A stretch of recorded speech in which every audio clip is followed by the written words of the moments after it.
ಭದ್ರಾ ಅಣೆಕಟ್ಟು ಮತ್ತು ಅಚ್ಚುಕಟ್ಟು ಪ್ರದೇಶದ ಆಡಳಿತವನ್ನ ವಿಶ್ವೇಶ್ವರಯ್ಯ ಜಲ ನಿಗಮಕ್ಕೆ ಹಸ್ತಾಂತರಿಸಬಾರದು ಎಂದು ಕರ್ನಾಟಕ ರಾಜ್ಯ ರೈತ ಸಂಘ ಅಧ್ಯಕ್ಷ ಎಚ್.ಆರ್. ಬಸವರಾಜಪ್ಪ ಮುಖ್ಯಮಂತ್ರಿಗಳಿಗೆ ಒತ್ತಾಯಿಸಿದ್ದಾರೆ.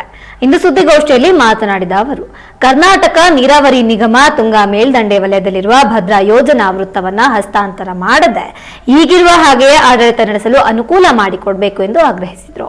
ಇನ್ನು ಭದ್ರಾ ಜಲಾಶಯ ತರೀಕೆರೆ ಲಕ್ವಳ್ಳಿ ಗ್ರಾಮದ ಬಳಿ ಸಮುದ್ರ ಮಟ್ಟದಿಂದ ಸುಮಾರು 601 ಮೀಟರ್ ಎತ್ತರದಲ್ಲಿ ಭದ್ರಾ ನದಿಗೆ ಅಡ್ಡಲಾಗಿ ಕಟ್ಟಲಾಗಿದೆ.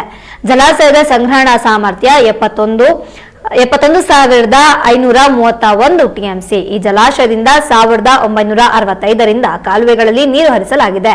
ಈ ಯೋಜನೆಯಿಂದ 2,53,292 ಎಕರೆಗಳಿಗೆ ಶಿವಮೊಗ್ಗ, ದಾವಣಗೆರೆ, ವಿಜಯನಗರ ಜಿಲ್ಲೆಗಳಲ್ಲಿ ರೈತರಿಗೆ 2 ಬೆಳೆಗೆ ನೀರು ಕೊಡಲಾಗ್ತಾ ಇದೆ ಅಂತ ತಿಳಿಸಿದ್ರು.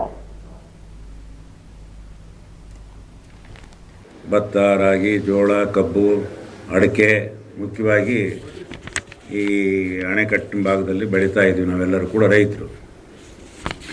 ಇದ್ದಕ್ಕಿದ್ದಂಗೆ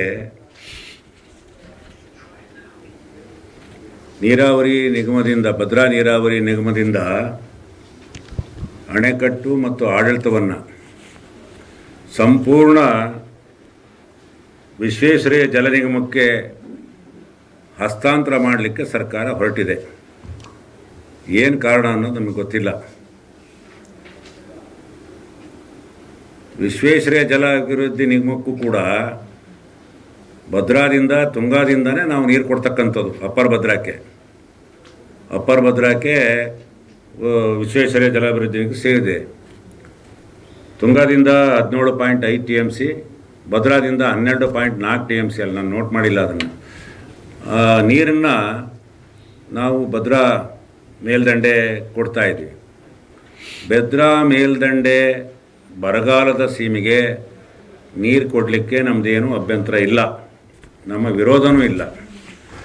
ನಾವು ಅವ್ರಿಗೆ ನೀರು ಕೊಡಬೇಕಾಗಿದ್ದು ಜೂನ್ 15ರಿಂದ ಅಕ್ಟೋಬರ್ 15ರವರೆಗೆ 4 ತಿಂಗಳು ನಾವು ನೀರು ಹರಿಸ್ಬೇಕಾಗತ್ತೆ. ಅವರಿಗೆ ಏನು ಅವರಿಗೆ ಅಲಾಟ್ಮೆಂಟ್ ಆಗಿದೆ ಒಟ್ಟು 29.9 TMC ನೀರನ್ನು ನಾವು ಅವರಿಗೆ ನೀರು ಹರಿಸ್ಬೇಕು. ಅದು ಯಾವಾಗ ಅಂದರೆ 17.5 TMC ತುಂಗಾದಿಂದ ಭದ್ರಕ್ಕೆ ನೀರನ್ನು ಲಿಫ್ಟ್ ಮಾಡಿದ ನಂತರ ನಾವು 29.9 TMCನ ನಾವು ಕೊಡಬೇಕಾಗತ್ತೆ. ಆದರೆ ಈಗ ನಾವು ಭದ್ರಾದಿಂದ ಕೊಡ್ತಕ್ಕಂಥ 12.4 TMCನ ನಾವು ಕೊಡೋಕ್ಕೆ ಬದ್ರಿದ್ದೀವಿ. ಆಮೇಲೆ 29.9 TMCನೂ ಕೊಡೋಕ್ಕೆ ಬದ್ರಿದ್ದೀವಿ. ನಾವು ಅದ್ರ ಬಗ್ಗೆ ಎರಡನೇ ಮಾತಿಲ್ಲ. ಇವರು ಯಾವ ಕಾರಣದಿಂದ ನಮ್ಮ ಆಡಳಿತನ ಕಸ್ಕೊಳಕ್ಕೆ ನೋಡ್ತಾ ಇದ್ದಾರೆ, ನಮ್ಮ ಜುಟ್ಟನ್ನು ಕೈ ಹಿಡ್ಕೊಳಕ್ಕೆ ನೋಡ್ತಾ ಇದ್ದಾರೋ ನಮ್ಗೆ ಗೊತ್ತಿಲ್ಲ. ಅವ್ರ ಉದ್ದೇಶ ಏನು ಅನ್ನೋದು ಕೂಡ ಗೊತ್ತಾಗ್ತಾ ಇಲ್ಲ. ನಾವು ಈಗಾಗಲೇ ಶಿವಮೊಗ್ಗ ಜಿಲ್ಲಾ ಉಸ್ತುವಾರಿ ಸಚಿವರು ಮತ್ತು ದಾವಣಗೆರೆ ಜಿಲ್ಲಾ ಉಸ್ತುವಾರಿ ಸಚಿವರು ಮತ್ತು ನಮ್ಮ ಕಮಾಂಡ್ ಏರಿಯಾದಲ್ಲಿ ಬರ್ತಕ್ಕಂಥ ಅಚ್ಚುಕಟ್ಟಿನಲ್ಲಿ ಬರ್ತಕ್ಕಂಥ ಎಲ್ಲ ಶಾಸಕರಿಗೂ ಕೂಡ ನಾವು ಈ ಪತ್ರ ಕಳಿಸ್ಬಿಟ್ಟು ಫೋನ್ ಮುಖಾಂತರನೂ ಮಾತಾಡಿದ್ದೀವಿ.